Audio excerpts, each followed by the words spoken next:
अगर आप भी संजू सैमसन को एक बेहतरीन खिलाड़ी मानते हैं तो इस वीडियो को लाइक करना ना भूलिएगा। दोस्तों समाप्त हो चुका है रॉयल चैलेंजर्स बैंगलोर बनाम राजस्थान रॉयल्स का आईपीएल 2022 का तूफानी मुकाबला। दोस्तों आप सभी को बता दें इस मुकाबले में डुप्लेसी ने टॉस जीता और टॉस जीतते गेंदबाजी का किया फैसला। पहले बल्लेबाजी करने उतरी थी राजस्थान की टीम।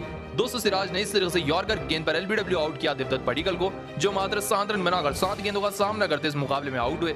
उनके बाद अश्विन भी इस तरह से शॉर्ट गेंद पर फंस कर रह गए सिराज की, और इसी के साथ अश्विन भी मात्र 17 रन बनाकर 9 गेंदों का सामना करते अपनी बड़ी विकेट गवा बैठे। उनके पास सबसे बड़ी मछली हाथ को लगी राजस्थान रॉयल्स के जॉस बटलर की। दोस्तों आप सभी को बता दें हेजलवुड की इस गेंद पर सामने का शॉट खेलने के चक्कर में जॉस बटलर सामने खड़े सिराज को अपनी कैच से बैठे और 8 रन बनाकर 9 गेंदों का सामना करते हुए जॉस बटलर भी अपनी बड़ी विकेट गवा बैठे।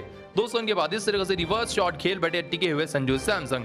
दोस्तों रिवर्स शॉट तो लगा नहीं, लेकिन एक क्लीन बोल्ड होकर रह गया सरंगाई गेंद पर, और संजू सैमसन 27 रन बनाकर 21 गेंदों का सामना करते अपनी बड़ी विकेट गवा बैठे। लेकिन उनके बाद शिमरॉन हेटमायर भी बड़ा शॉट खेल बैठे सरंगाई गेंद पर, और प्रभु देसाई को बाउंड्री पर कैच से बैठे 3 रन बनाकर 7 गेंदों का सामना करते हुए सरंगा भी आउट होकर रह गए। दोस्तों इनके बाद एक और विकेट गिरी डैरिल मिचेल के रूप में, जो नए बल्लेबाज थे राजस्थान के।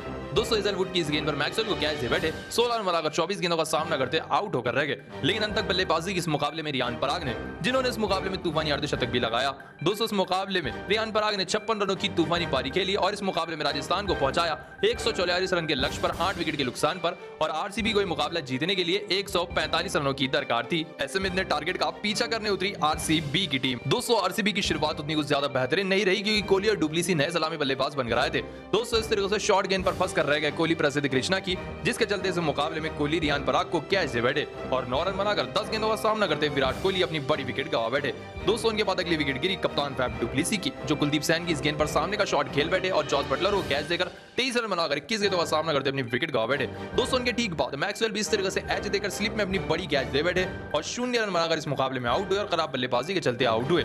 दोस्तों उनके बाद विकेटों का पता पूरी तरह से जारी रहा। दोस्तों इस तरीके से पटीदार आउट हो गए, जो पहला मुकाबला खेल रहे थे आरसीबी की तरफ से 16 रन बनाकर 16 गेंदों का सामना करते आउट हुए। दोस्तों उनके बाद हा और ना में फंस गए दिनेश कार्तिक। शहबाज अहमद ने टच कर आधी क्रीज तक बुलाया दिनेश कार्तिक को और वापस जाने के लिए कहा, लेकिन उतनी देर में दिनेश कार्तिक रन आउट हो गए। 6 रन बनाकर 4 गेंदों का सामना करते दिनेश कार्तिक भी रन आउट होकर रह गए। दोस्तों उनके बाद पूरी तरह से विकेटों का पतंग जारी रहा। दोस्तों उनके बाद प्रभु देसाई इस तरह से आउट होकर रह गए इस मुकाबले में, मात्र 2 रन बनाकर 7 गेंदों का सामना करते अश्विन की गेंद पर। उनके बाद शहबाज अहमद की बड़ी विकेट गिरी, जो इस तरह से फंस कर रह गए इस मुकाबले में अश्विन की गेंद पर 17 रन बनाकर 21 गेंदों का सामना करते शहबाज अहमद आउट हुए।